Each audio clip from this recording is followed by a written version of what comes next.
Hello students, कैसे हैं सब लोग। तो आज का लेक्चर बहुत स्पेशल है। स्पेशल इसलिए है क्योंकि पहली बात तो ऑर्गेनिक केमिस्ट्री के जितने भी क्वेश्चंस होंगे, जनरल ऑर्गेनिक केमिस्ट्री के बढ़िया बढ़िया क्वेश्चंस मैं लेकर आया हूँ। और ये नीट का जो एग्ज़ाम होने जा रहा है, री नीट 2026 में होने जा रहा है, उसके लिए स्पेशली डिज़ाइन किया है मैंने आपके लिए। जनरल ऑर्गेनिक केमिस्ट्री के टॉप 15 क्वेश्चंस हैं। ठीक है, यहीं से मैं कह रहा हूँ आपका जो पेपर होगा आप देखेंगे यहीं से सेम कंसेप्चुअल बेस्ड होगा, यहीं से आएगा जो भी आएगा। और ध्यान सुनिएगा, बहुत कुछ सीखने को मिलेगा। ठीक है जी, तो चलते हैं। जो फर्स्ट क्वेश्चन है मेरे बच्चे का, विच of the following has highest के ए वैल्यू। अब कंसेप्ट सीखने, देखो रट्टा नहीं मारना। कंसेप्ट क्या है, के ए वैल्यू हाईएस्ट चाहिए। तो के ए का मतलब होता है डिसोसिएशन कांस्टेंट, ठीक, किसी भी एसिड का, है ना। तो हमें पता है यानी कि इक्विलिब्रियम से कि अगर के ए आप चाहते हाई, हाई के ए का मतलब क्या है कि आपका जो कंपाउंड है वो ज्यादा एसिडिक है। वही कह रहे हाईएस्ट के किसका होगा, तो मतलब greater acidic strength, greater acidic, ये हमारा कंसेप्ट होगा जो हम अप्लाई करने जा रहे हैं। तो हमने असल में ये जो चार हैं आपके ऑप्शन दिए हुए, इनमें से ये पता करना है सबसे ज्यादा एसिडिक कौन है। अब ये कैसे पता करते हैं ऑर्गेनिक में, देखो आपके साथ जो H लगा है वो आयनाइजेबल होगा जो ऑक्सीजन के साथ अटैच्ड है। किसके साथ, जो ऑक्सीजन एटम के साथ जो अटैच्ड है H, उसको हमने देखना है कि वो कितनी इजीली आयनाइजेबल हो सकता है। क्योंकि ऑब्वियसली एसिड कौन होते हैं, एसिड वो होते हैं जो इजीली H पॉजिटिव दे सकते हैं। ग्रेटर एसिडिक स्ट्रेंथ का मतलब है easily give H positive in the solution. अब जितनी इजीली H पॉजिटिव दे देगा, अब यहाँ पे जो ऑर्गेनिक में कंसेप्ट रहता है, आपने क्या चेक करना होता है बच्चे, आपने पहले H पॉजिटिव निकाल देना। कंसेप्ट समझिएगा, जो भी H पॉजिटिव होगा उसको निकाल देना है। उसके बाद जो आपके पास अनायन आएगा, याद रखिएगा क्या कहा स्टेप पे, रिमूव कीजिएगा H पॉजिटिव जहां पे भी है, जहां निकल सकता है, रिमूव H पॉजिटिव। उसके बाद चेक कीजिएगा, चेक ये करना है कि जो आपका रिजल्टिंग अनायन होगा उसकी स्टेबिलिटी, रिजल्टिंग अनायन स्टेबिलिटी। ठीक है जी, अगर जो भी अनायन बनेगा उसकी स्टेबिलिटी चेक करनी है। अगर वो स्टेबल होगा तो क्या होगा, तो क्या होगा, ज्यादा acidic, more stability, stability more acidic strength. बस इतना समझना है, ये कंसेप्ट अप्लाई करना है जी हमने। मैं करके देखता हूँ, यहाँ पे देखो ये ऑप्शन दिए गए थे, मैं H हटा देता हूँ जी। जैसे मैं H हटाऊंगा यहाँ से चेक करना, मैं इसी में कर रहा हूँ।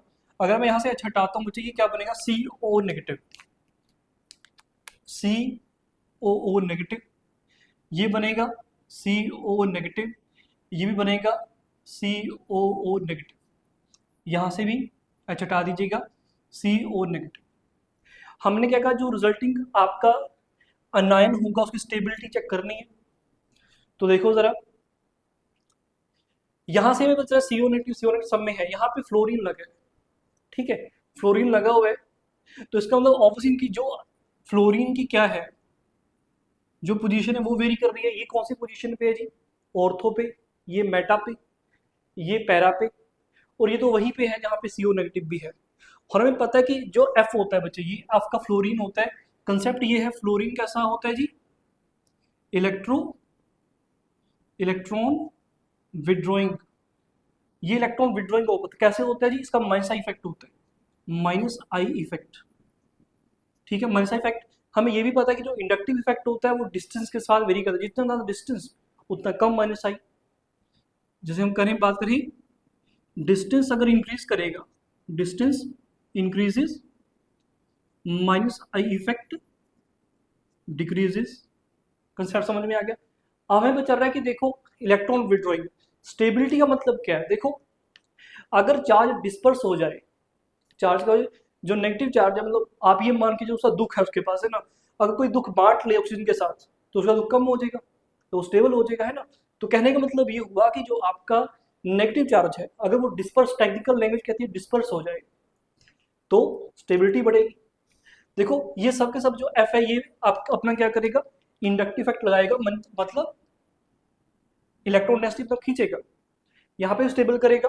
आप कहेंगे सर यहाँ पे भी करेगा, ठीक है, कहेगा आप कहेंगे सर यहाँ पे भी करेगा, चार्ज डिस्पर्स हो रहा है, पर लेकिन ज़्यादा किस में हो रहा है?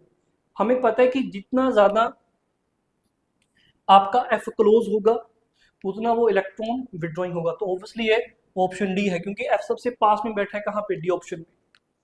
आपको समझ आया होगा मेरे बच्चे, वेरी गुड। नेक्स्ट चलते हैं question number 2, arrange the following compounds in decreasing order of acidity. अब कहते हैं कि एसिडिटी के ऑर्डर में लगाओ। अगर हम थोड़ा देखें इनको तो आप देख सकते हैं कि यहाँ पे H है, ऑब्वियसली है, तो कंसेप्ट हमेशा वही रहेगा। ज्यादा एसिडिक कौन होता है? कंसेप्ट क्या है? जो इजिली H पॉजिटिव दे दे। ये तो फर्स्ट का था जी। सेकंड के बारे में, easily H positive given in solution, जब इनका सोल्यूशन बनेगा तो जितनी इजिली दे देगा एसिडिक स्ट्रेंथ उतनी ही ज्यादा आपकी एसिडिक स्ट्रेंथ होगी। अब याद रखना इजिली H पॉजिटिव देने का मतलब क्या है, उतना ही एसिडिक स्ट्रेंथ, मतलब बेसिक हमारा यही है। तो जैसे ही बात करेंगे हम, जो अनायन बनेगा यहाँ पे, जो भी आपका अनायन बनेगा, जो भी आपका रिजल्टिंग आपका कंपाउंड बनेगा, उसकी स्टेबिलिटी चेक करनी है, ठीक है जी। तो सेम वही कंसेप्ट है, तो चेक करते हैं। यहां से मैं H निकाल देता हूं, तो ये नेगेटिव बन गया जी, अनायन बनेगा। यहां से देखो ये OH2 है, अगर मैं एक H निकालता हूं तो उससे पॉजिटिव चार्ज जाएगा, न्यूट्रल हो गया। यहां से देखो H नेगेटिव निकालना, यहां से तो H नेगेटिव निकालना मुश्किल हो जाएगा जी, क्योंकि इलेक्ट्रोनेगेटिव एलिमेंट नहीं है कार्बन। कार्बन का जो हाइड्रोजन के साथ बॉन्ड होता है वो बहुत ज्यादा स्ट्रॉन्ग होता है, ये बात हमेशा याद रखिएगा। कार्बन से यहाँ तो ऑक्सीजन से निकाला है, ऑक्सीजन इलेक्ट्रोनेगेटिव है, कोई बात वो दे सकता है, वो चाहता है अपनी तरफ इलेक्ट्रॉन क्या करना, अट्रैक्ट करना, क्योंकि इलेक्ट्रोनेगेटिव एलिमेंट। लेकिन कार्बन तो नहीं है, कार्बन तो शेयरिंग में करता है इलेक्ट्रॉन हाइड्रोजन के साथ।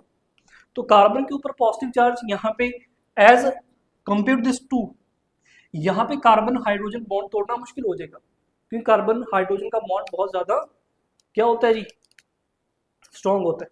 तो एक बात तो क्लियर कट होगी कि इसमें से आपको हाइड्रोजन निकालना सबसे मुश्किल है। तो अगर मुश्किल है तो ये सबसे लीस्ट एसिडिक होगा, अगर मुश्किल है तो क्या होगा, लीस्ट एसिडिक। ये बात तो क्लियर कट है। उसने कहा arrange the following compound in decreasing order, तो अगर लीस्ट होगा, डिक्रीजिंग ऑर्डर का मतलब क्या है कि सबसे लास्ट में कौन आएगा, जो सबसे कम है। डिक्रीजिंग ऑर्डर का तो मतलब थर्ड ही आ गया, सही है, ये सबसे लेस एसिडिक होगा। अब इन दोनों में से चेक कर लो, दिख ही रहा है। ये क्या कर रहा है जी, यहां से आपने H निकाला था, लेकिन ये OH बन गया सीधा। यहाँ पे क्या हुआ, यहाँ पे जो आपका अल्काइल ग्रुप होता है, सबको पता है अल्काइल ग्रुप का प्लस आई इफेक्ट होता है। इस आई को, ये 1 है जी, याद रखिएगा, प्लस आई इफेक्ट होता है, मतलब इलेक्ट्रॉन डोनेटिंग होता है, इलेक्ट्रॉन डोनेट करेगा। तो ये क्या कर रहा है, जो नेगेटिव चार्ज है ऑक्सीजन के ऊपर उसको इंटेंसिफाई कर रहा है, डिस्पर्स नहीं कर रहा। आपकी बात क्या कर रहा है, इंटेंसिफाई कर रहा है। तो मतलब क्या हुआ, उसकी जो एसिडिक स्ट्रेंथ होगी वो क्या होगी, डिक्रीज हो जाएगी। याद रखिएगा, यहाँ पे प्लस आई इफेक्ट की वजह से क्या कर रहा है, electron density on O atom on O negative increases. तो ये क्या कर रहा है, डीस्टेबलाइज कर रहा है। तो एसिडिक स्ट्रेंथ क्या हो जाएगी जी, कम हो जाएगी। तो सबसे लीस्ट एसिडिक तो यही होगा, क्योंकि यहाँ से तो देखो हाइड्रोजन निकलने वाला है नहीं, बहुत मुश्किल है। फिर किसका आएगा जी, सबसे ज्यादा एसिडिक कौन होगा, ये दे, क्योंकि ये H दे दिया इसने, तो ये स्टेबल बन गया, देखो कोवेलेंट कंपाउंड बन गया ना, ठीक है। तो सबसे ज्यादा एसिडिक होगा सेकंड, फिर होगा आपका फर्स्ट, देन सेकंड। ये हमारा ऑर्डर रहेगा मेरे बच्चों, समझ आया। कंसेप्ट को पकड़िएगा, कंसेप्ट क्या है, कंसेप्ट को अप्लाई कैसे करना है, ठीक है। तो चलते हैं नेक्स्ट क्वेश्चन के पास। नेक्स्ट क्वेश्चन क्या कहते हैं, देखते हैं जी। इसको नोट कर लीजिएगा मेरे बच्चों, जो मैंने कंसेप्ट बताए हैं आपको, जो कंसेप्ट बताए हैं उनको नोट कर लीजिएगा। Question number 3, hybridisation state of nitrogen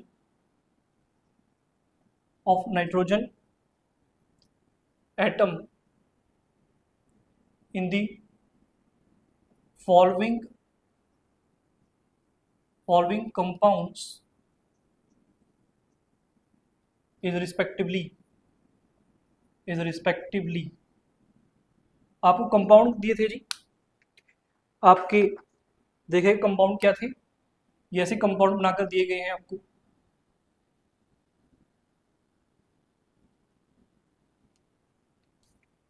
एक और था ये,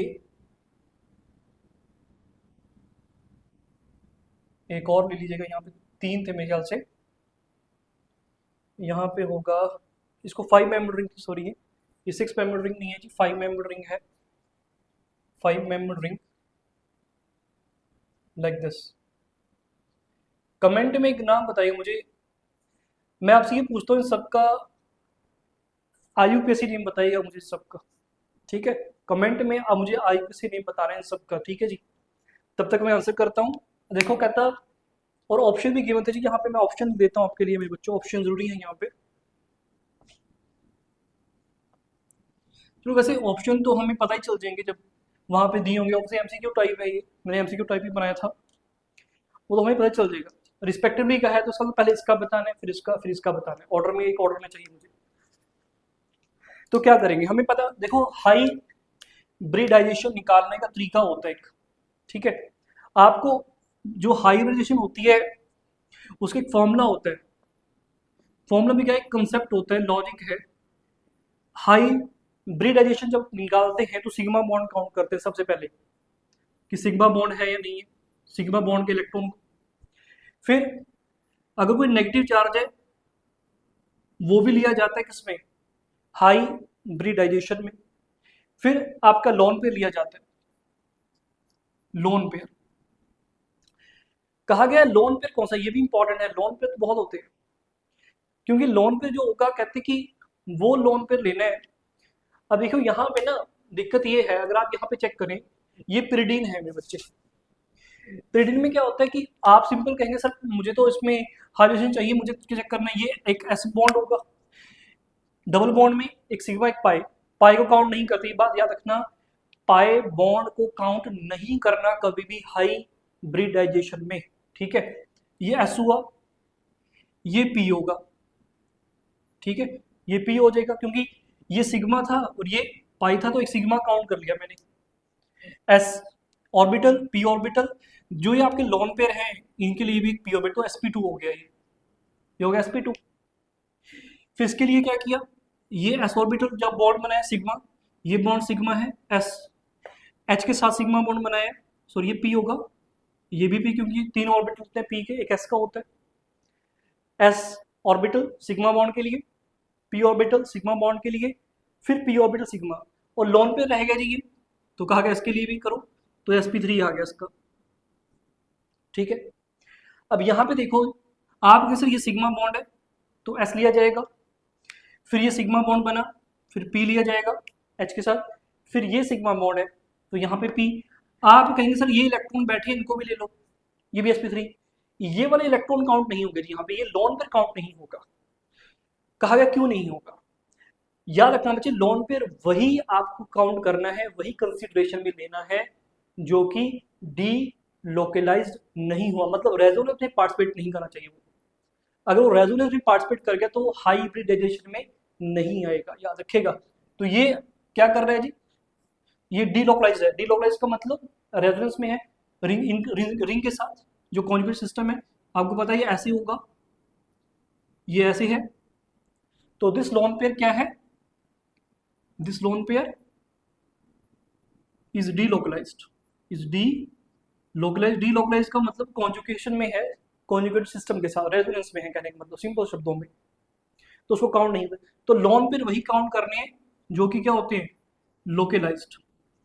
लोकलाइज का मतलब है वो आपके कॉन्जुगेट सिस्टम के साथ कॉन्जुगेशन में नहीं है, ठीक है। तो इसका क्या होगा बचे, sp2। तो वहां पे ऑप्शन था, ऑप्शन था जी sp2, sp3, sp2, तो ये हमारा ऑप्शन बन जाएगा वहां पे। मेरे ख्याल समझ आया होगा, ये बहुत इंपॉर्टेंट कंसेप्ट बताया मैंने आपको कि हाई ब्रीडाइजेशन में हम कौन से लेते हैं कौन से नहीं लेते, और शॉर्टकट आपके सामने है, ठीक है। चलो जी आगे चलते हैं, नेक्स्ट क्वेश्चन है मेरे बच्चों, question number 4।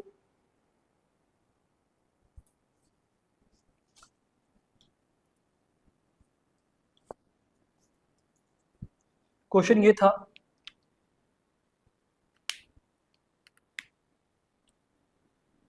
pyridine is less basic than ethylamine,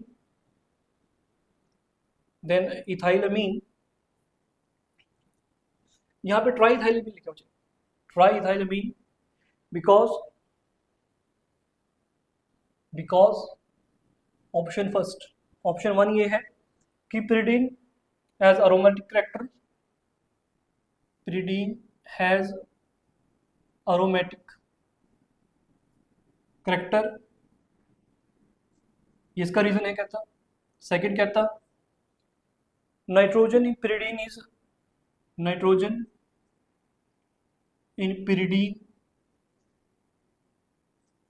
is sp3 hybridized। Third,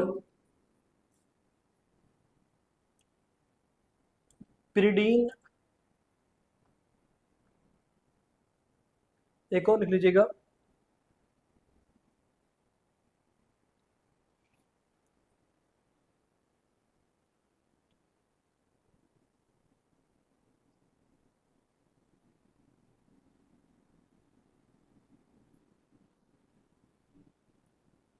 nitrogen pyridine is sp3 hybridised. एक और बनाता हूँ मैं, एक और ऑप्शन बना लेते हैं, नाइट्रोजन ऐसा loan pair of N atom in pyridine, lone pair of an atom in pyridine is part of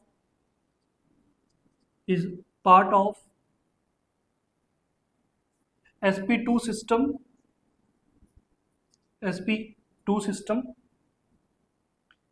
perpendicular to the aromatic ring, ऐसा बना लेते हैं एक ऑप्शन, ठीक है।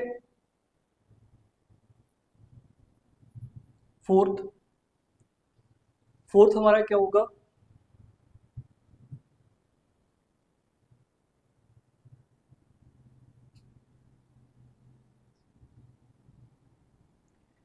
lone pair of an atom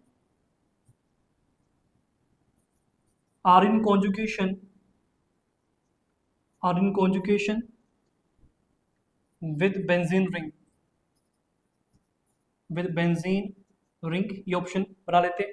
देखो सिंपल सी बात है, pyridine हमने यहाँ पे पढ़ा है, अरोमेटिक करेक्टर होता है। अरोमेटिक का मतलब आप समझते होंगे, वो आपके जो रूल होते हैं, पहला प्लेनर होना चाहिए, प्लेनर है जी, सब के सब आपके जो एटम है वो एक प्लेन में लगे, कार्बन और आपके नाइट्रोजन, प्लेनर है, ठीक है जी। साइक्लिक है, दिख रहा है साइक्लिक है। आपका कंप्लीट डीलोकलाइजेशन भी है, दिख रही है, डीलोकलाइजेशन है इसमें। उसके बाद जो हक्कर रूल आता था, हक्कर रूल कहता है कि 4n+2 पाई इलेक्ट्रॉन होने चाहिए। तो यहाँ पे गड़बड़ देखो, मैंने आपको पहले बता दिया था कि जो ये दो लोन पेयर हैं, ये जो इलेक्ट्रॉन है नाइट्रोजन के ऊपर, ये आपके रेजोनेंस में पार्टिसिपेट नहीं करते।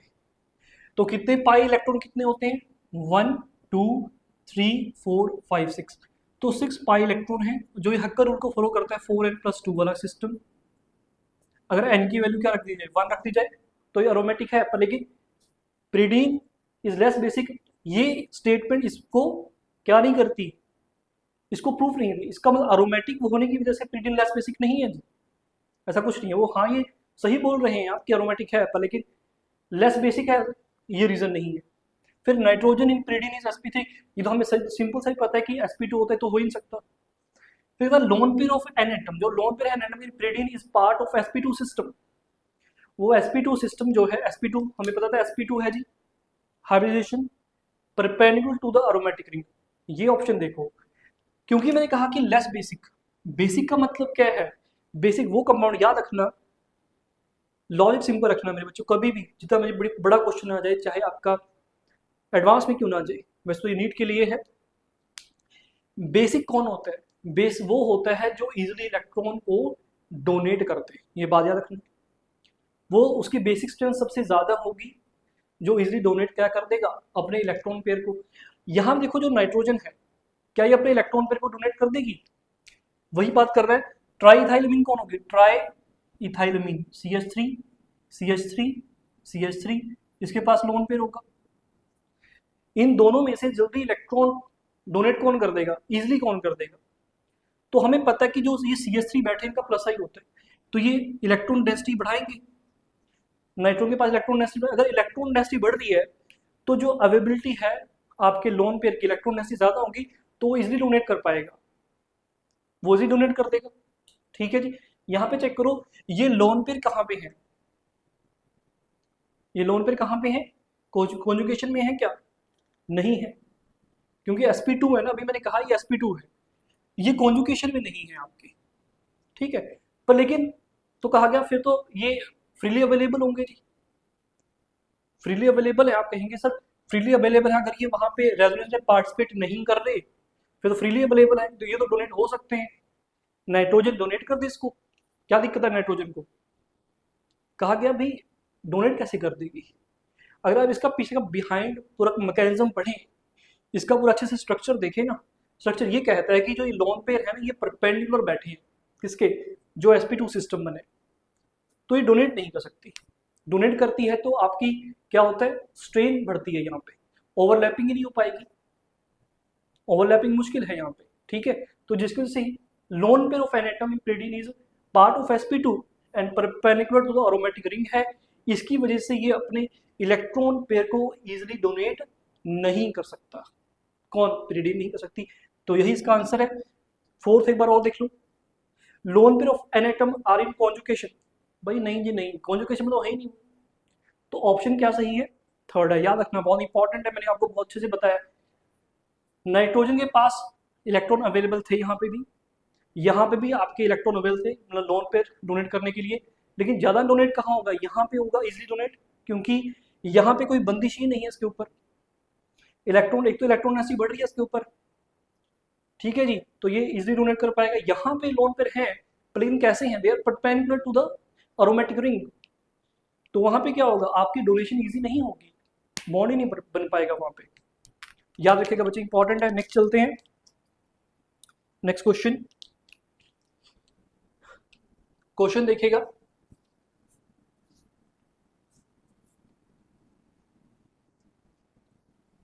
इसको नोट कर लीजिएगा मेरे बच्चों, जो मैंने आपको बताया है।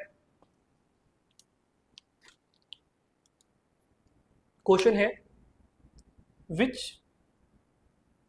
ये मेरे क्वेश्चन नंबर 5 होगा, विच of the following is strongest nucleophile, strongest nucleophile बताओ कहता। Option A ET O negative, B OH negative, C CN negative, D I negative. Strongest nucleophile, अब देखो पहले तो ये पता होना चाहिए न्यूक्लियोफाइल होता कौन है। ठीक है, न्यूक्लियोफाइल वो आपकी स्पीशीज होती हैं जो अटैक करती हैं किसको, जहां पे पॉजिटिव सेंटर पे, मतलब जो भी आपका इलेक्ट्रॉन डेफिशिएंट कंपाउंड होता है उस पर अटैक कर देता है कौन, न्यूक्लियोफाइल। तो न्यूक्लियोफाइल आपकी क्या होती है, ये नेगेटिव चार्ज भी हो सकते हैं और न्यूट्रल भी हो सकते हैं मॉलिक्यूल्स। यहाँ पे हमें दिए गए हैं सब नेगेटिव चार्ज। ठीक है, पहले न्यूक्लियोफाइल कंसेप्ट याद रखते हैं। न्यूक्लियोफाइल होते कौन है जी, न्यूक्लियोफाइल क्या करते हैं, ये इलेक्ट्रॉन रिच स्पीशीज है, इलेक्ट्रॉन रिच स्पीशीज सीकिंग, या बोल दो विच attack on electron deficient centres. ठीक है, सेंटर का मतलब वो एटम होगा। अब यहाँ पे कंसेप्ट पढ़ना, ये तो बात क्लियर कट होगी। अब देखो वो कौन सा न्यूक्लियोफाइल होगा वो जल्दी अटैक कर देगा आप सामने, जिसके पास इलेक्ट्रॉन डेंसिटी ज्यादा होगी। क्या न्यूक्लियोफिलिसिटी भी बोला जाता है इसको, जो आपने बोला स्ट्रॉन्गेस्ट न्यूक्लियोफाइल, मतलब न्यूक्लियोफिलिसिटी किसकी जरूरत, जल्दी अटैक करेगा। ये बात किस पे डिपेंड कर, देखो यहाँ पे नीड में है तो ज्यादा में सॉल्वेंट पे भी डिपेंड करती है बात, उस पर नहीं जाएंगे। यहाँ पे पूछा भी सिंपल है, तरीके से पूछा है, तो मैं ज़्यादा डीप में नहीं, मैं आपको सिंपल एक बात बताता हूँ कि जो न्यूक्लियोफिलिसिटी होती है, कई बार हम बोलते हैं बेसिसिटी के पैरेलल चलती है। पहला पॉइंट याद रखना,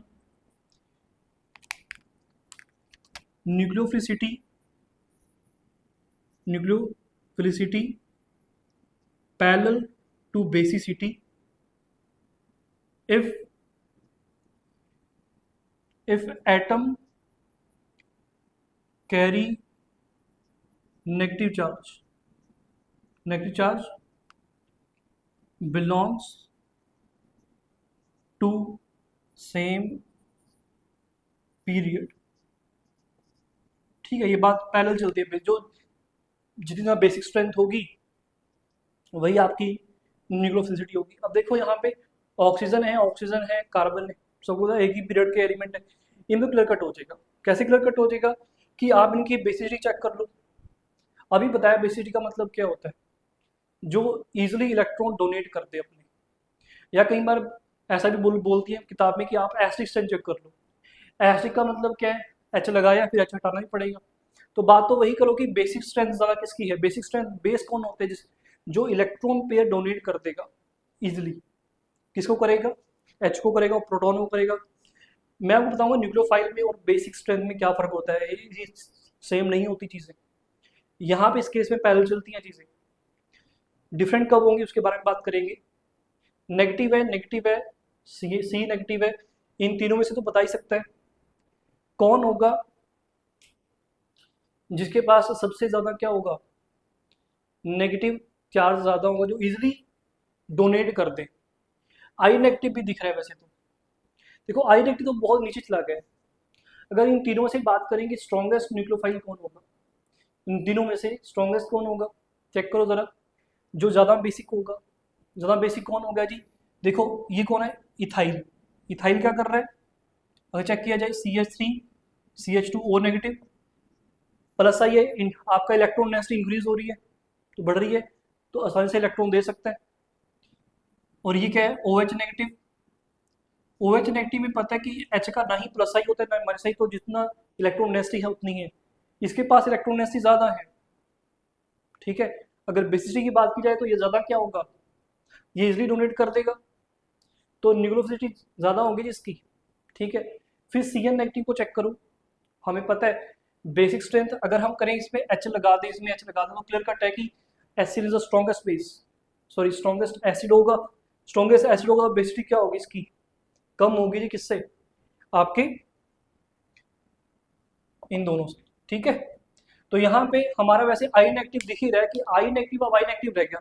देखो आई नेगेटिव आपका डाउन द लूप जाता है, तो क्या होता है, साइज इंक्रीज करता है, साइज इंक्रीज, जितना साइज इंक्रीज करेगा, अब नेगेटिव उसके पास क्या है, नेगेटिव चार्ज मतलब इलेक्ट्रॉन बैठे हैं, ये सबको पता है, डाउन ग्रुप जाते हैं तो जो आपका न्यूक्लियस है और जो आउटर मोस्ट इलेक्ट्रॉन होते हैं वो बहुत दूर दूर हो जाते हैं, तो जिसकी वजह से क्या होगा, जो इसका इलेक्ट्रॉन क्लाउड होगा आई नेगेटिव का, वो डिस्टॉर्टेड होगा।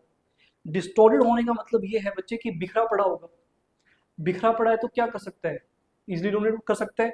न्यूक्लियस के अंडर इतनी स्ट्रांगली पुल्ड नहीं है इलेक्ट्रॉन आउटर मोस्ट, तो इजिली डोनेट कर सकता है ये, तो सबसे स्ट्रॉन्गेस्ट न्यूक्लियोफाइल यही होगा, ये बात याद रखना।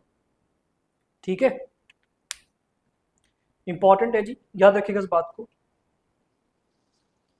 आगे चलते हैं, अगर वैसे आपको ऐसी स्ट्रेंथ नहीं आपको बताई देती, उल्टा भी सोच सकते हैं, जो मैंने आपको बताया था कि HCN जो होगा ये स्ट्रॉन्ग एसिड होगा, देन H2 होगा, देन आपका ETOH होगा, ETOH होगा। ठीक है, तो आपका जो बेसिक स्ट्रेंथ का ऑर्डर है वो उल्टा हो जाएगा जी। ठीक है, जो बेसिक स्ट्रेंथ का ऑर्डर है वो उल्टा हो जाएगा। ज़्यादा बेसिक कौन होगा, ETO negative, OH negative, then CN negative. याद रखिएगा ये ऑर्डर है, order of basicity, order of basicity, और यही ऑर्डर होगा न्यूक्लियोफिलिसिटी का अगर इन तीनों में बात की जाए। लेकिन आई नेगेटिव हमें अलग से दिखा है, आई नेगेटिव का क्या होगा जी, सबसे ज़्यादा साइज होगा, तो इलेक्ट्रॉन क्लाउड डिस्टॉर्टेड होगा, दूर बैठे होंगे इलेक्ट्रॉन, तो इजीली डोनेट किए जा सकते हैं क्योंकि वो under the influence of nucleus बहुत, दे आर बहुत ये बोलते हैं loosely held by the nucleus. ठीक है, तो यहाँ पे इलेक्ट्रॉन डोनेट इजिली हो सकता है इन तीनों में से। इन तीनों का मैंने आपको बता दिया, अगर वहाँ पे क्वेश्चन आएगा, ध्यान रखना ऑर्डर ऑफ बेसिसिटी, ये इनका ऑर्डर ऑफ एसिडिटी है, ठीक है जी। और मैंने आपको बताया था थोड़ी देर पहले कि इसका रीजनिंग क्या है, ठीक है।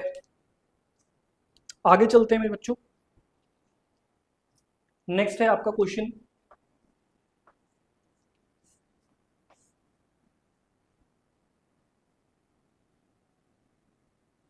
ये क्वेश्चन नंबर 5 था। अब क्वेश्चन नंबर 6 है जी आपका, correct order of CH bond energy, CH bond energy in the followings, पहला आपको जो कंपाउंड गिवन था मेरे बच्चों वो ऐसा कुछ था, CH2, यहाँ पे H, इसको X मान ली, बोल दो बॉन्ड को उन्होंने, फिर लाइक दिस CH2, ये भी H, इस बॉन्ड को Y बोल दिया उन्होंने। फिर एक कंपाउंड और गिवन था आपको, वो था मेरे बच्चे ये वाला CH2H, ये Z था।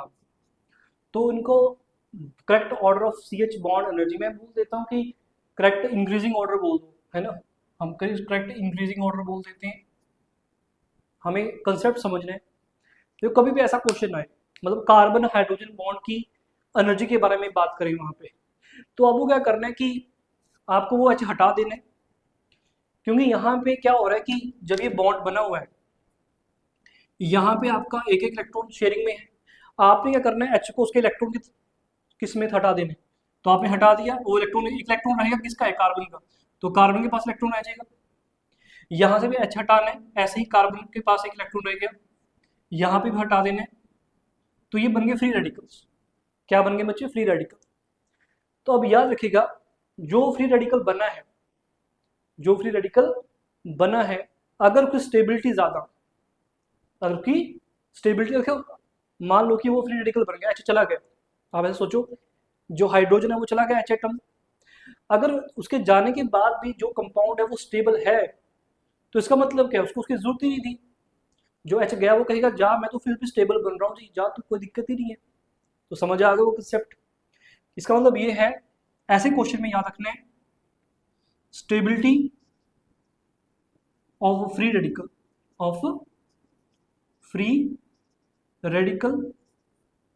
Is directly proportional. जितना ज्यादा फ्री रेडिकल आपका क्या होगा, स्टेबल होगा, उतनी क्या होगा, बॉन्ड एनर्जी ज्यादा होगी कम होगी। सोचो मैंने क्या कहा, अभी बताया था, अगर वो स्टेबल है तो वो कहेगा हाइड्रोजन को जाने के लिए कि जा, कोई दिक्कत नहीं, तू चली जा वहां से, मुझे कोई जरूरत नहीं है, यही कहेगा ना, क्योंकि स्टेबिलिटी ज्यादा हो रही है। तो स्टेबिलिटी ज्यादा हो रही है, वो जाने देगा, इसका मतलब क्या है कि बॉन्ड वीक है, बॉन्ड क्या है, वीक। तो मतलब जो स्टेबिलिटी होगी रेडिकल की ज्यादा, तो inversely proportional to the bond energy of CH। समझ में आ गया। तो चेक करते हैं, देखो आपने रेडिकल पढ़ोगे, 1 degree radical, 3 degree, 2nd degree radical, ये सब के सब दिख रहे हैं 1 डिग्री है, कोई फायदा नहीं है।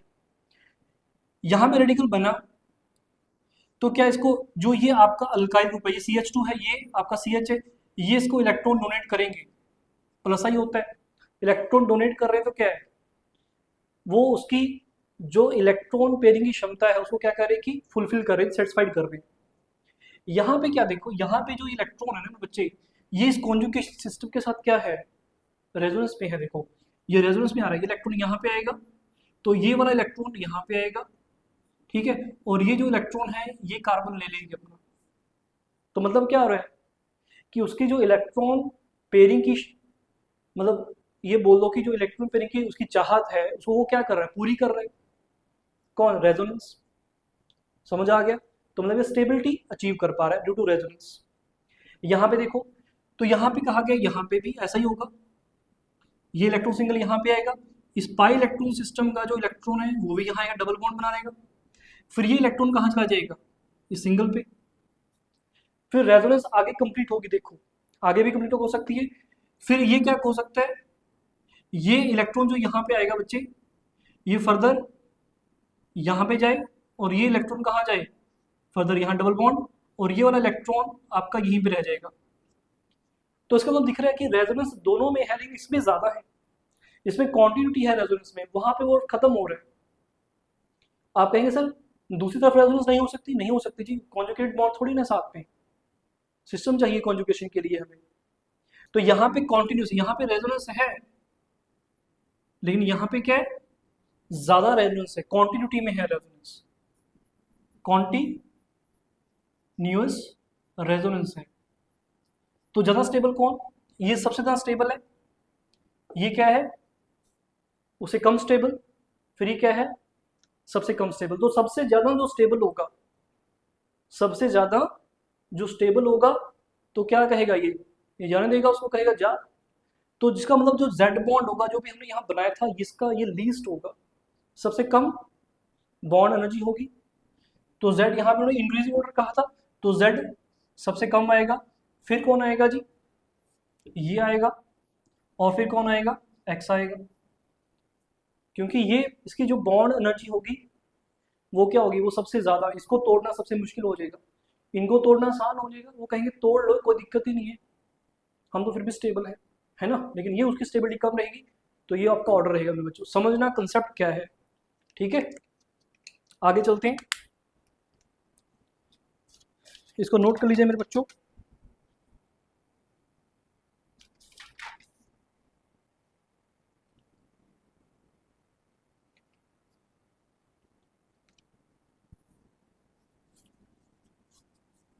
नेक्स्ट क्वेश्चन है जी,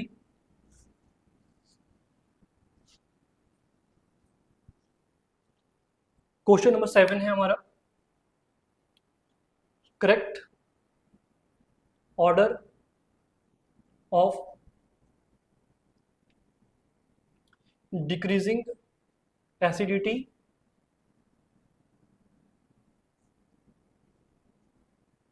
of the compounds is, अब कंपाउंड के बनते हैं जी, कंपाउंड चेक कर लीजिएगा, OH, यहाँ पे भी OH था मेरे ख्याल से, यहाँ पे Cl था, फिर यहाँ पे COH आ गया, फिर यहाँ पे COOH CH3 आ गया जी। अब चेक करो जरा कंसेप्ट क्या है, वो क्या पूछ रहे हैं एसिडिटी के बारे में। मैंने अभी बताया कि एसिड स्ट्रेंथ को कैसे चेक करते हैं, जो जितनी इजिली H पॉजिटिव दे सकता है, कंसेप्ट वही है कि इनमें से जो जितनी इजिली H पॉजिटिव दे दे, और याद रखना H पॉजिटिव वो निकालते हैं जो इलेक्ट्रोनेगेटिव एलिमेंट के साथ जुड़ा है, ये नहीं कि हाँ जी यहाँ से H निकाल दिया, कहीं ये सोचो कि सर तो बोल रहे कि H निकाल दो जहाँ से, ना जी ना। एसिडिटी का मतलब ये है कि जो इलेक्ट्रोनेगेटिव एलिमेंट है वहां से H निकालना है अपने H पॉजिटिव को। तो जैसे H पॉजिटिव को निकालते हैं, यहाँ से निकालते हैं, ये नेगेटिव मान लो, ये this is first, this is second, this is third and this is fourth. उन्होंने डिक्रीजिंग ऑर्डर पूछा है हमें, ऑप्शन में होगा ऐसा कुछ डिक्रीजिंग ऑर्डर पे कुछ। तो चेक करते हैं, नेगेटिव चार्ज आया जिसके ऊपर, मैंने H हटा दिया, इसका H हटा दो नेगेटिव, इसका H हटा दो नेगेटिव, इसका H हटा दो नेगेटिव। तो कंसेप्ट ये था कि आप H पॉजिटिव हटाएंगे, उसके बाद जो भी अनायन बनेगा उसकी स्टेबिलिटी जितना ज़्यादा स्टेबल होगा उतना ज़्यादा एसिड स्ट्रेंथ होगी, यही थी बात, कंसेप्ट यही था मेरे ख्याल से पहले भी। तो चेक करते हैं, इसके ऊपर नेगेटिव चार्ज है जी, सब में दिख रहा है कि हमें, इसमें भी इन दोनों में जो चेक कर लेते हैं पहले, O नेगेटिव है, यहाँ पे Cl लगा है। जो Cl होता है बच्चे, इसका क्या होता है सबको पता है, इलेक्ट्रॉन विड्रॉइंग ग्रुप है, electron withdrawing, electron withdrawing group, electron withdraw करेगा, ये इलेक्ट्रॉन विड्रॉ करेगा तो क्या करेगा, जो नेगेटिव चार्ज है ऑक्सीजन के ऊपर उसको क्या करेगा, डिस्पर्स करेगा। इलेक्ट्रॉन विड्रॉइंग है तो क्या करेगा, disperse negative charge on O atom. अगर करेगा डिस्पर्स तो स्टेबल करेगा, समझ आ रहा है जी, स्टेबल करेगा। यहाँ पे इसका मतलब है कि इन दोनों में क्लैरिटी होगी कि ज्यादा एसिडिक कौन है, ये ज्यादा एसिडिक है as compare to the first. अब आओ CO नेगेटिव, CO देखो सबको पता है कि CO नेगेटिव जो कार्बोक्सिलिक एसिड होते हैं they are more acidic than the phenols. ये बेंजोइक एसिड है वैसे तो आपके, तो फिनॉल से ज्यादा एसिडिक होते हैं। तो एक बात क्लियर, जो थर्ड और फोर्थ होगा they will be more acidic than this two. ठीक है, ये बात अपने दिमाग में डाल लेना, इसमें कोई भी गलती मत करना कि आपकी जो अगर CO नेगेटिव आ गया, ये बात क्लियर कट होता है कि जो CO नेगेटिव पार्ट होते हैं बच्चे दिस इज मोर एसिडिक।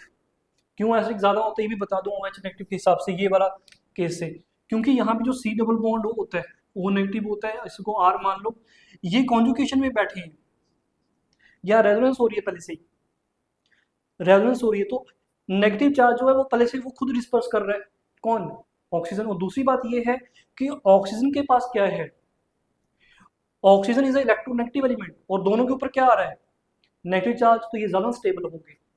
ठीक है, ये इसका रीजन होता है कि वाई आपके जो CO negative they are highly acidic as compare to this alcohols, you can say phenols. ठीक है, चलो जी, अब थर्ड और फोर्थ में पता करने। थर्ड और फोर्थ में क्या हो, ये आपका CH3 है, अगेन CH3 इलेक्ट्रॉन डोनेटिंग है जी, plus effect, plus I effect होता है, इलेक्ट्रॉन डोनेटिंग। अगर इलेक्ट्रॉन डोनेट करेगा तो ये क्या करेगा, नेगेटिव चार्ज को इंटेंसिफाई करेगा, negative charge on O atom get intensified, intensified है तो डिस्टेबल कर रहा है as compare to this one. उनमें तो कोई दिक्कत नहीं, क्योंकि हमें पता है थर्ड और फोर्थ ज्यादा एसिडिक होंगे ही होंगे, क्योंकि वो आपके बेंजोइक एसिड है।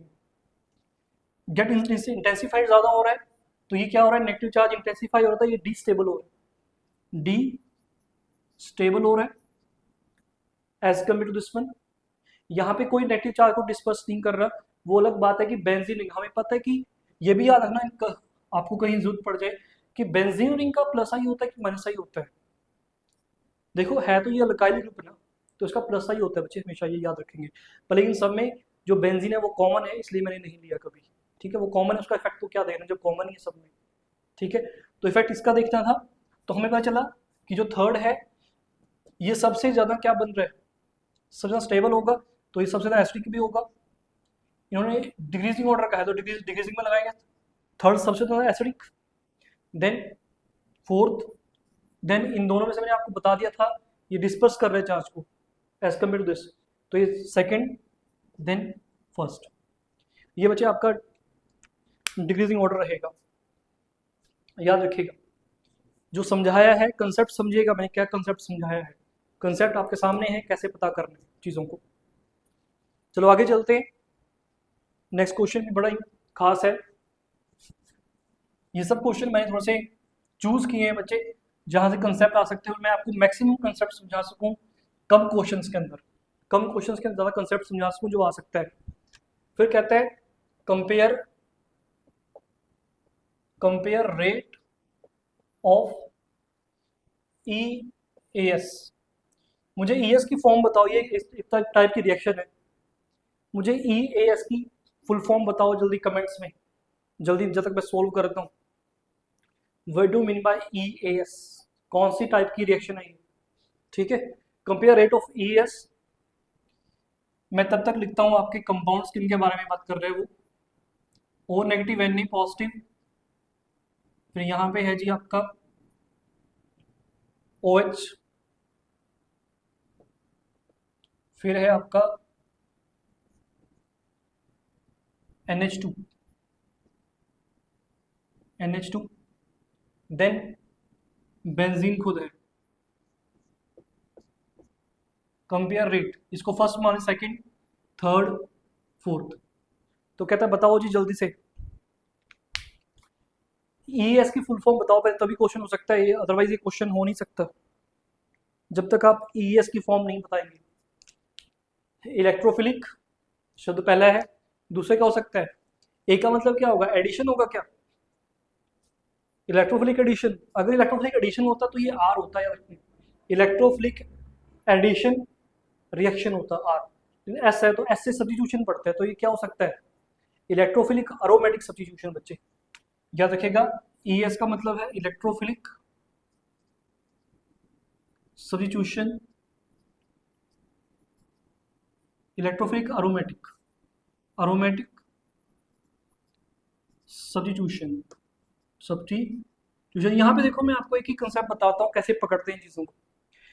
देखो नाम है इलेक्ट्रोफिलिक अरोमेटिक, आपको समझ, इलेक्ट्रोफिलिक का मतलब इलेक्ट्रोफाइल का अटैक होना है। किसका अटैक होना है? इलेक्ट्रोफाइल का। किस पर? अरोमेटिक का मतलब बेंजीन रिंग के ऊपर होना है। तो सब्स्टिट्यूशन होने वाली है। कहाँ से सब्स्टिट्यूशन होगी? अरोमेटिक पे अटैक हो रहा है तो ऑब्वियसली बेंजीन रिंग से।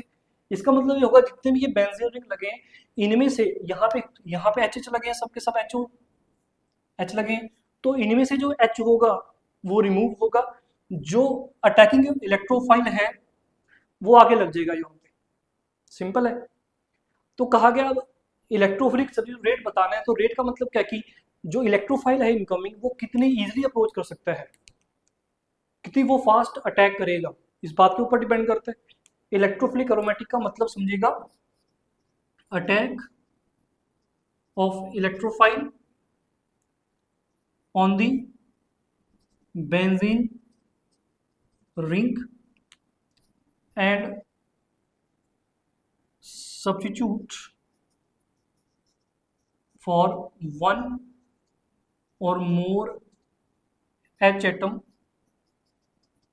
of the ring, उनके लिए सब्स्टिट्यूट हो जाएगा वो, इसका मतलब है। तो कंसेप्ट अब क्या पता चला कि अटैक होगा आपके इलेक्ट्रोफाइल का, यहाँ पे इलेक्ट्रॉन नहीं हो चाहिए, इलेक्ट्रोफाइल होगा। इलेक्ट्रोफाइल को हम ऐसे ही नोट करते हैं। तो इलेक्ट्रोफाइल जितनी जल्दी, अब जल्दी जल्दी आप खुद सोचो कि इलेक्ट्रोफाइल कौन है? जिसके पास इलेक्ट्रॉन की कमी है। तो इलेक्ट्रॉन की कमी वाला अटैक किसके ऊपर करेगा? खुद सोचो, लॉजिक लगाओ।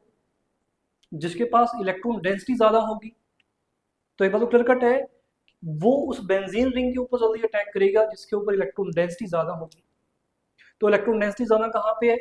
सबके सब बेंजीन ही है, पर लेकिन ये आपके ग्रुप लगे हैं तो ये डिसाइड करेंगे इलेक्ट्रॉन डेंसिटी ज्यादा किस पे है। इसको हम टेक्निकल लैंग्वेज में क्या बोलेंगे कि which group increase the electron density on the benzene ring, या एक्टिवेट करेगा उसको टूवर्ड्स EAS। ठीक है, देखो ये नेगेटिव चार्ज है ऑक्सीजन के ऊपर, यहाँ पे नेगेटिव चार्ज है, यहाँ पे तो H के साथ बॉन्ड भी बने, इलेक्ट्रॉन पेयर है, इलेक्ट्रॉन पेयर तो उसके पास भी है, पर लेकिन किस ऑक्सीजन के पास आपके इलेक्ट्रॉन जो हैं वो इजीली डोनेट किए जा सकते हैं। तो ये क्या करेगी, ये बेंजीन रिंग को इलेक्ट्रॉन दे सकते हैं यहाँ पे, ये इजीली देगी क्योंकि नेगेटिव चार्ज ज्यादा है भाई, इलेक्ट्रॉन डेंसिटी ज्यादा है इसके पास, इस ऑक्सीजन के पास। ये आयनिक बॉन्ड है ना, आयनिक बॉन्ड है ना, वो कोवलेंट बॉन्ड है, वहां तो शेयरिंग में है।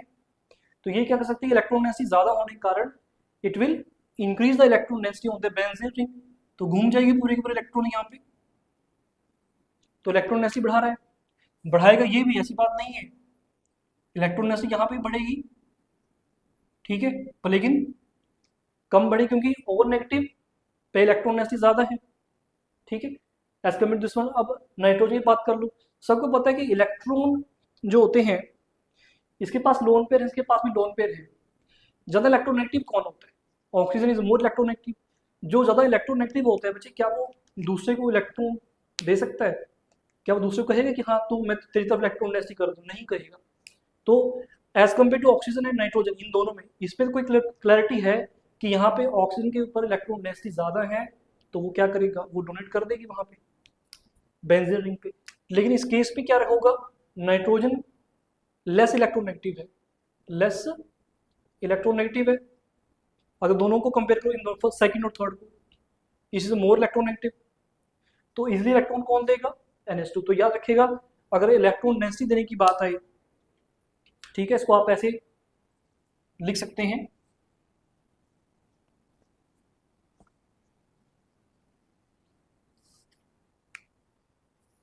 जो आपका O नेगेटिव होगा ये सबसे ज्यादा इलेक्ट्रॉन डेंसिटी इंक्रीज करेगा, फिर NH2 करेगा मेरे बच्चों, फिर इलेक्ट्रॉन डेंसिटी इंक्रीज करेगा आपका OH। ये याद रखना,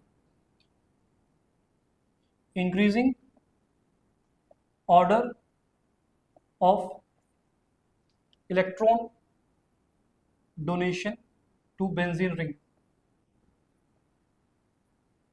समझ में आ गई जी? तो इसका आपको क्लैरिटी होगी कि हाँ कंपेयर किया रेट, तो इसका मतलब यहाँ पे नेगेटिव चार्ज जो ये बेंजीन रिंग है इसके ऊपर नेगेटिव चार्ज सबसे ज्यादा, तो इलेक्ट्रोफाइल जिसको चाहिए इलेक्ट्रॉन है वो सबसे जल्दी इलेक्ट्रॉन क्या करेगा यहाँ पे, सबसे जल्दी अटैक करेगा, उसको इलेक्ट्रॉन डेंसिटी दिख रही है यहाँ पे सबसे ज़्यादा, पॉजिटिव नेगेटिव अटैक करते हैं जी, ठीक है। फिर कहाँ पे देखेगा वो, इस बेंजीन रिंग पे देखेगा, ये यहाँ पे सेकंड अटैक होगा जल्दी, फिर थर्ड इस पे होगा और यहाँ पे फोर्थ होगा। तो सबसे ज़्यादा किसका है जी, आपका फर्स्ट है सबसे ज़्यादा रेट, देन किसका होगा थर्ड, देन होगा सेकंड, और लास्ट में बच्चे होगा fourth. This is the increasing order of EAS, electrophilic aromatic substitution. ऐसे अगर आप जाता आपका दूसरा न्यूक्लियोफिलिक, तो अगर वो न्यूक्लियोफाइल होगा, तो वो न्यूक्लियोफाइल अटैक, न्यूक्लियोफाइल कैसा होता है नेगेटिव, तो वो किस पे अटैक करेगा, वो पॉजिटिव पे करेगा। जितनी ज़्यादा इलेक्ट्रॉन डेंसिटी कम होगी उतनी जल्दी अटैक वो करेगा। उल्टा याद रखना इस बारे में, ठीक है। कंसेप्ट समझना है मेरे बच्चों, रट्टाफिकेशन नहीं मारनी, भूलना नहीं है, नोट कर लो उस बात को।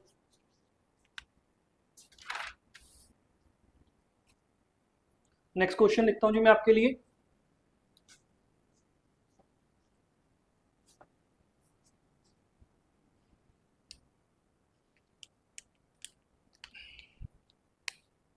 क्वेश्चन है करेक्ट ऑर्डर ऑफ, यहां पे करेक्ट इंक्रीजिंग ऑर्डर कर देना बच्चों, correct increasing order of ease of dehydration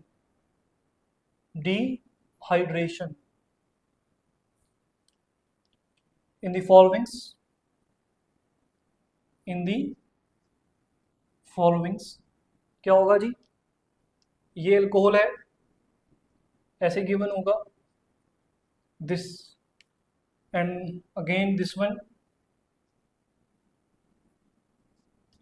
और जो थर्ड है आपको गिवन मेरे बच्चे वो है ये।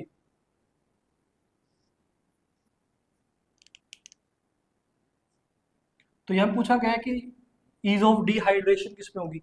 अब बात तो सबसे पहले ये पता होना डिहाइड्रेशन का मतलब क्या होता है, व्हाट डू मीन बाय डिहाइड, तभी इसका आंसर कर पाएंगे आप। डिहाइड्रेशन का मतलब होता है, देखो डी का मतलब होता है रिमूव करना, हाइड्रेशन मतलब सबको पता है हाइड्रेट हो गए जी, पानी पी लो बोलते हैं। तो डी का मतलब क्या हो गया, रिमूव, तो किसको रिमूव कर, वाटर को। अब कहा गया वाटर को कैसे रिमूव करें, देखो यहाँ पे OH है, यहाँ पे OH है, यहाँ पे OH है, इसके जो साथ वाली कार्बन है उसके पास H है, इसके पास भी H है जी, इसके पास भी H है, इसके पास H है, सॉरी इसके पास H है क्या, हाँ है, इसके पास भी H है। तो मतलब OH यहाँ से जाएगा और जो एडजेसेंट कार्बन है वहां से H जाएगा, तो H2 गायब। अब उससे ये कहा है कि सबसे इजीली कौन होगा, तो देखो इजी कैसे जाता है इसमें, फर्स्ट स्टेप जो डिहाइड्रेशन होता है OH का रिमूवल होता है बच्चे, एसिडिक कंडीशन में होता है, जो H पॉजिटिव होता है पहले वो अटैक करता है, तो H2 यहाँ से निकल जाता है, तो मतलब हमें बॉन्ड ब्रेक करना है, उसके बाद जो आपका कौन बनेगा, कार्बोकटायन बनेगा।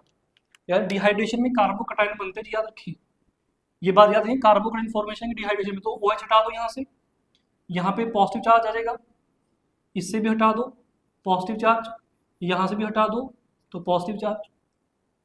स्टेबिलिटी चेक करनी है, तो ज़्यादा स्टेबल कौन है, देखो ज़रा, क्या ये स्टेबल है कार्बोकटायन।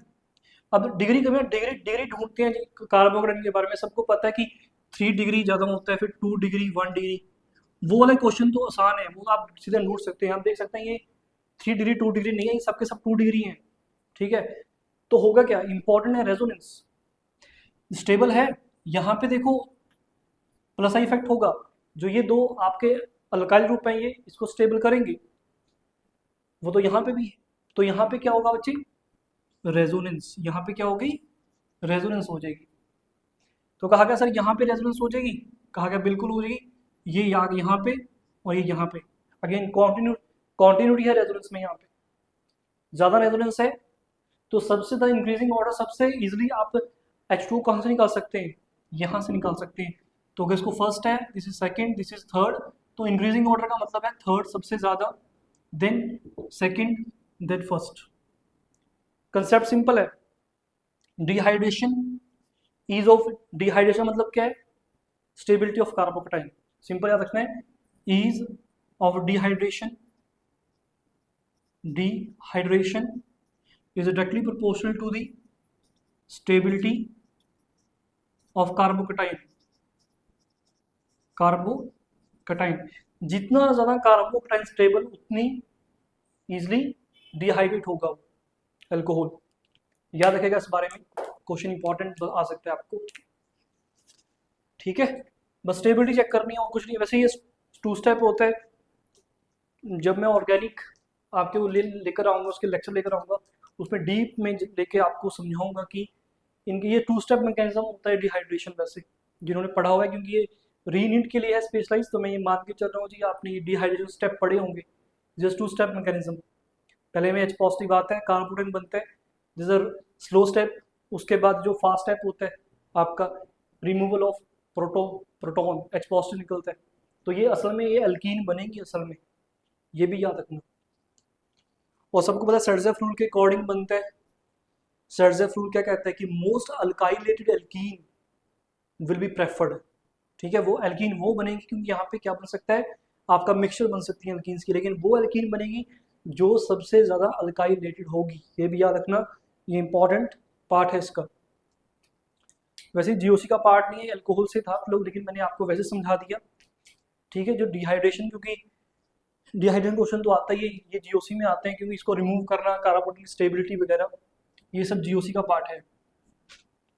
लेकिन यहाँ पे थोड़ा सा लिंक किया है मैंने आपका अल्कोहल से इसको। नेक्स्ट चलते हैं मेरे बच्चों, नेक्स्ट क्वेश्चन, विच, ये क्वेश्चन नंबर मेरे ख्याल से 8 होगा, सो 10 होगा, सॉरी 10, वो 9 था मेरे ख्याल से। तो क्वेश्चन नंबर 10 क्या कहता है, which of the following, which of the following has highest value of pKa। Example दीजिए आपके पास, ऑप्शन में COH, देन COOH, यहाँ पे NO2 लगा था, then this one,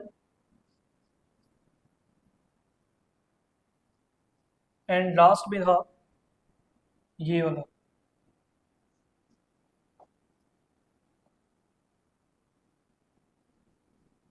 NO2। Option A, B, C, D। तो चलो बताओ जल्दी से क्या होगा आंसर। पीके पूछा है, के नहीं पूछा। हमें सबको पता है कि के ए का मतलब क्या है, के ए का मतलब अगर हाई के है, के जो है हाई है तो स्ट्रॉन्गर एसिड है जी। लेकिन पीके उसका बिल्कुल अपोजिट होता है, इनवर्सली प्रोपोर्शनल होता है पीके, याद रखना। उसे क्या पूछा है, हाईएस्ट वैल्यू पीके। अगर हाईएस्ट होगा तो क्या होगा, वीक एसिड होगा जी, सिंपल सी बात है। तो आपको ये बताना है कि जिसका हाईएस्ट पीके होगा, आपको असली में बताना है कि सबसे वीक एसिड कौन है। तो पता कर लो वीक एसिड कौन है। मैंने बताया तरीका क्या है, एच को निकाल दो, एच को यहाँ से निकालोगे तो नेगेटिव चार्ज, यहाँ से निकालोगे नेगेटिव चार्ज, यहाँ पे भी नेगेटिव चार्ज, यहाँ पे भी नेगेटिव। क्या चेक करते हैं, स्टेबिलिटी। ग्रुप लगे NO2, NO2, NO2। सबको पता है कि NO2 is electron withdrawing group है जी, इलेक्ट्रॉन विड्रॉइंग, याद रखेंगे, बहुत स्ट्रॉन्ग इलेक्ट्रॉन विड्रॉइंग होता है। तो इलेक्ट्रॉन विड्रॉइंग का यहाँ हमें पता है कि ऑप्शन बी जो है, कौन सी पोजीशन है, पैरा। ये इलेक्ट्रॉन विड्रॉइंग होता है 2 तरीकों से, रेजोनेंस की तरफ से भी इलेक्ट्रॉन विड्रॉइंग है, और जो इंडक्टिव इफेक्ट होता है उसके टर्म्स में भी क्या है, ये आपका इलेक्ट्रॉन विड्रॉइंग है। -R होता है और -I दोनों होते हैं इसके, तभी इलेक्ट्रॉन विड्रॉइंग है। -R का मतलब नेगेटिव रेजोनेंस है, इलेक्ट्रॉन डेंसिटी खींचेगा अपनी तरफ। -I की तो इनेक्टिव इफेक्ट के थ्रू भी एक खींचता है, क्योंकि आपका जो नाइट्रोजन है वो इलेक्ट्रॉन नेगेटिव होता है। ये इलेक्ट्रॉन डेंसिटी खींचेगा जी, ठीक है, खींच दी। ये मेटा पोजीशन होगी, सबको पता है मेटा पोजीशन पे रेजोनेंस नहीं होती, ये बात याद रखना। तो माइनस आर नहीं होगा लेकिन माइनस आई तो होगा, कहा गया ठीक है। फिर ऑर्थो पोजीशन पे,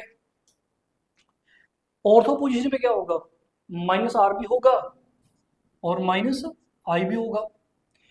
अब दोनों, इन दोनों में दिक्कत आएगी आपको, ठीक है, क्योंकि क्या कर रही है ये इलेक्ट्रॉन डेंसिटी, क्या कर रहे हैं अपनी तरफ कर रहा है, तो उसका जो नेगेटिव चार्ज है उसको क्या कर रहा है, डिस्पर्स कर रहा है। डिस्पर्स कर रहा है तो एसिड स्ट्रेंथ इंक्रीज हो रही है, समझ आ रहा है।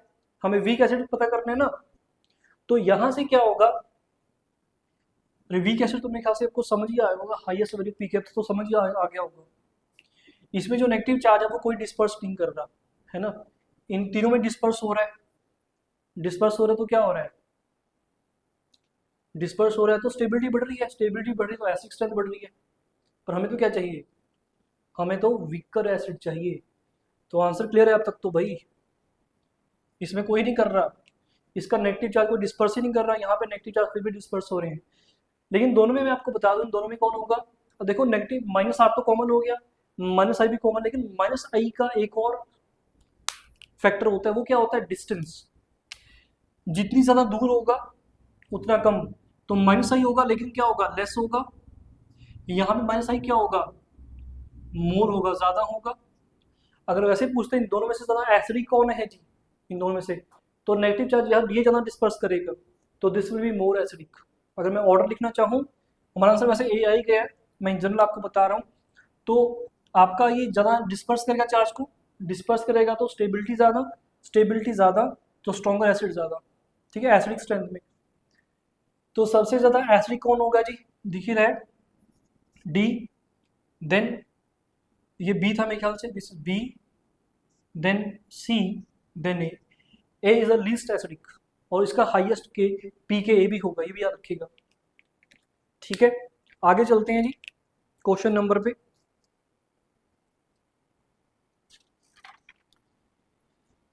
एक जगह से और क्वेश्चन आते हैं, आपको बहुत अच्छे क्वेश्चन आते हैं, अरोमेटिक है या नॉन अरोमेटिक है, या फिर आपका कोई एंटी अरोमेटिक है, उसके ऊपर भी क्वेश्चंस आते हैं। तो उसका कंसेप्ट भी एक बार सीख लेते हैं, देखो जरा, इंपॉर्टेंट कंसेप्ट होगा।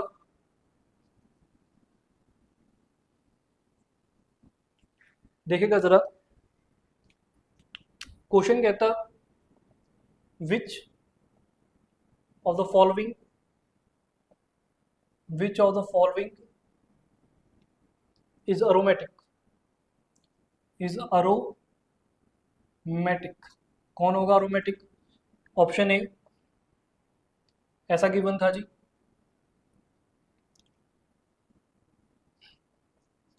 बी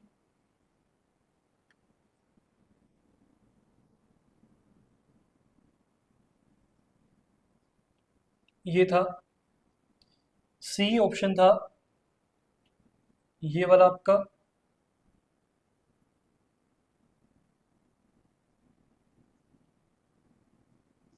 सब जानते होंगे मेरे ख्याल से इसको, और डी ऑप्शन था जिसको आप नहीं जानते, ये।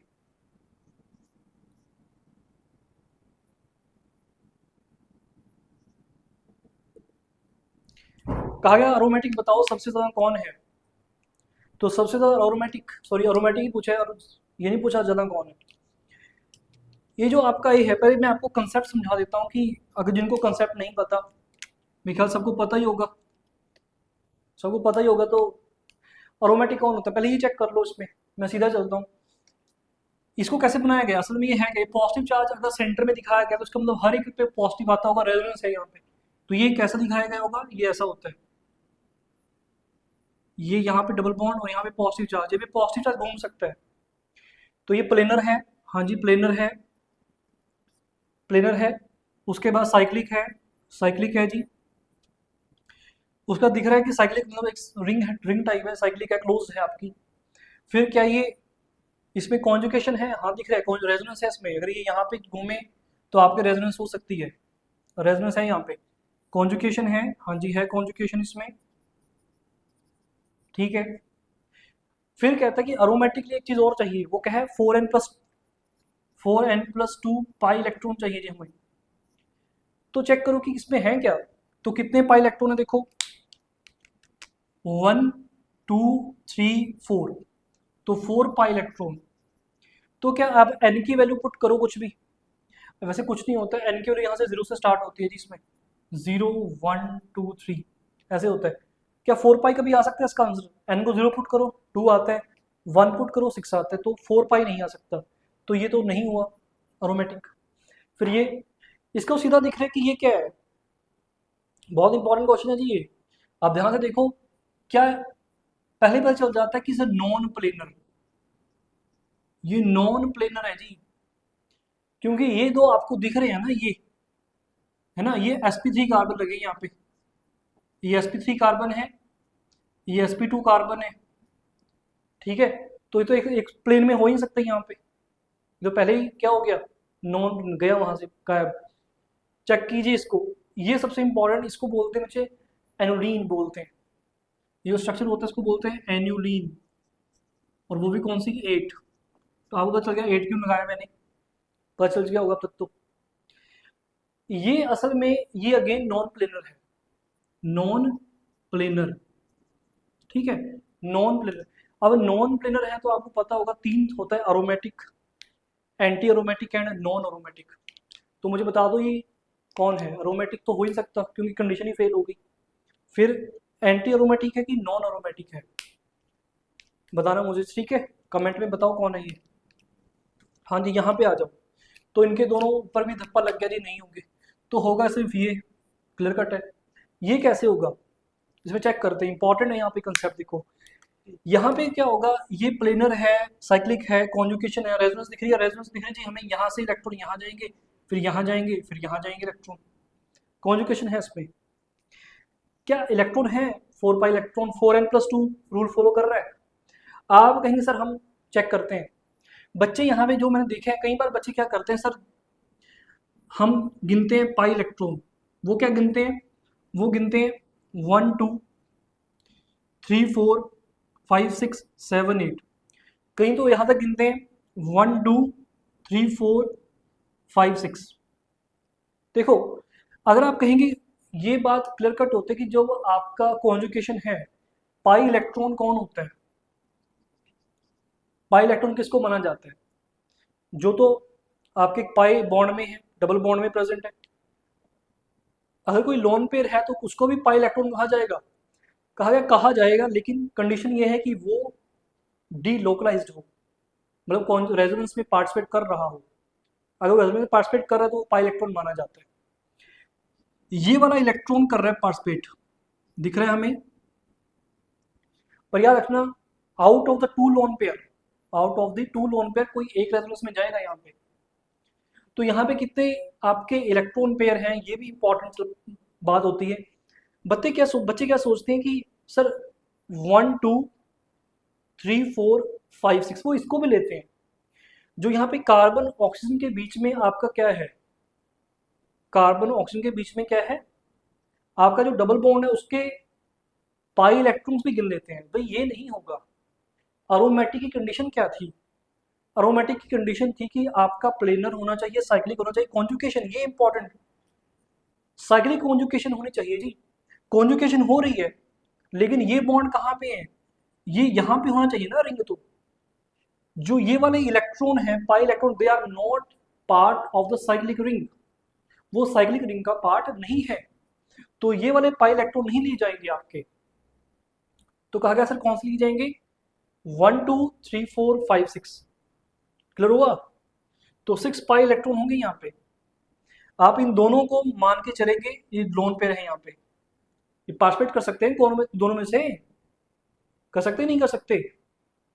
आप कहेंगे सर एक ही करेगा, नहीं, वो दोनों में से हमें क्या पता, दोनों में से कोई भी कर ले, ठीक है। तो 1 2 3 4 5 6 ये वाले जो कार्बन ऑक्सीजन के पाई इलेक्ट्रॉन होंगे, बच्चे याद रखना, ये आपके पार्टिसिपेट नहीं करते, ना ये पाई इलेक्ट्रॉन माने जाएंगे। इस केस में हक्कर रूल में क्यों नहीं माने जाएंगे, क्योंकि ये पार्ट नहीं है किसका, आपके साइक्लिक रिंग का। इंपॉर्टेंट याद रखिएगा, क्वेश्चन बहुत इंपॉर्टेंट है ये, ठीक है। मेरे ख्याल से आपको सब समझ आया होगा बच्ची। एक चीज और बता देता हूँ जाते जाते आपको, कई बार रिलेटिव स्टेबिलिटी पूछी जाती है। सबसे ज़्यादा स्टेबल होता है अरोमेटिक, फिर होता है आपका एंटी अरोमेटिक, देन स्टेबल होता है आपका नॉन अरोमेटिक, सबसे लीस्ट स्टेबल होता है।